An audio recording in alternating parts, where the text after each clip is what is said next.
The legend of Warrior Queen Maeve. Most notably, she was the Warrior Queen of Connacht, the western province of Ireland.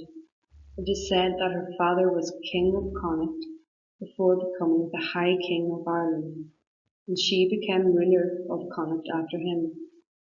She had 5 recognised husbands, in particular Eire McMata, and they ruled for over 60 years. Historically, she would have lived sometime around the years 50 BCE and 50 CE, if she existed as a real flesh and blood queen, after all.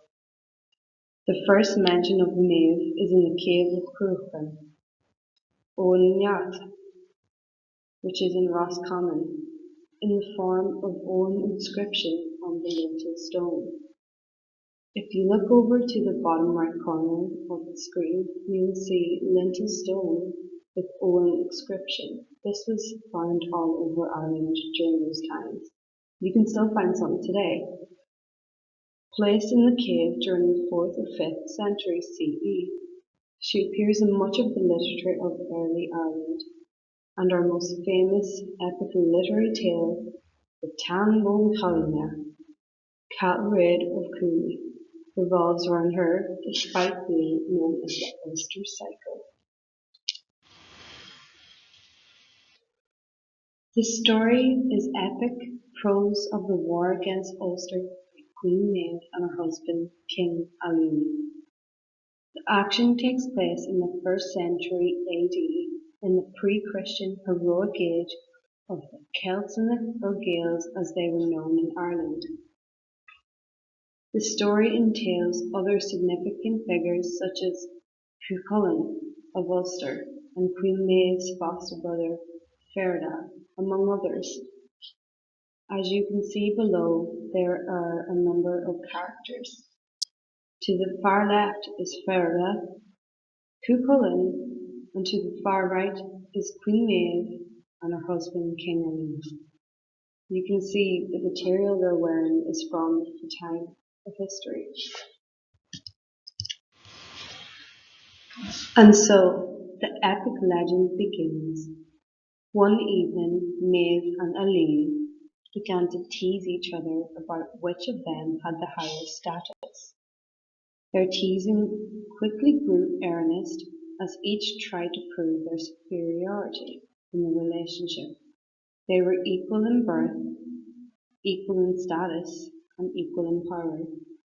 To settle the matter, they counted out all their belongings, and the only difference between them was that Ali had a magnificent white horned bull, and Maeve had nothing that could compare to it.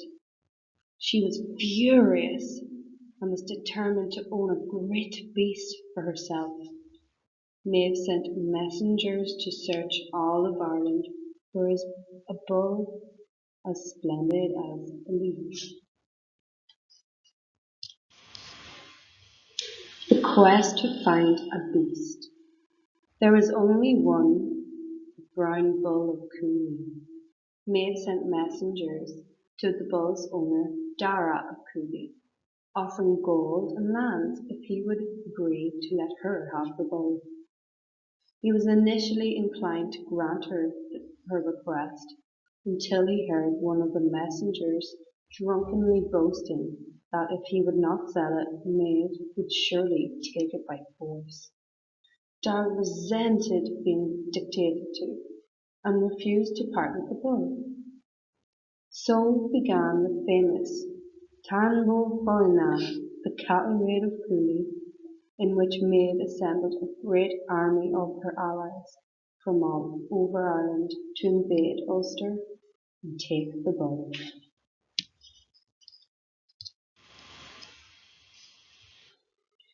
The cattle raid of Cooley, Tan Bó Cúailnge.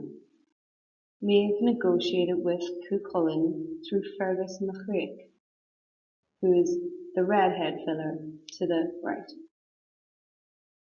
to fight in a single combat against one of her champions every day, allowing the army to move while the fight was on, and stopping once the fight was over.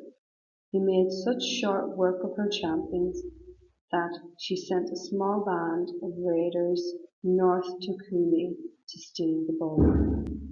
She persuaded her greatest warrior, Ferida, to fight against Cuchulainn, who was his foster brother, and this led to the death of the champion Connacht.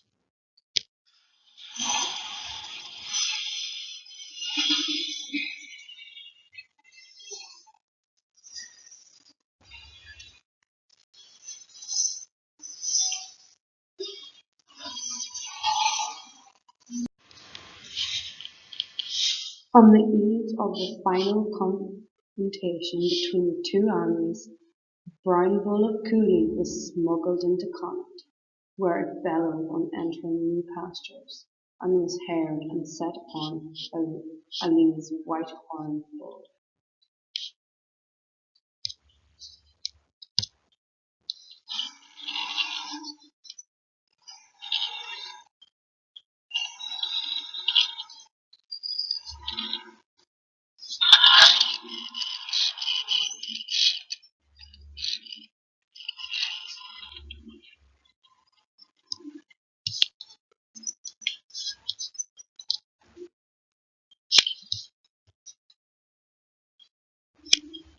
The two animals gored each other to death, symbolizing the wasteful conflict between Connacht and Ulster.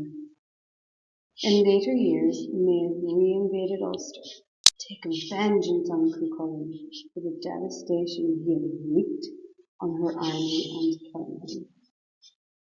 I hope you enjoyed the video. The end.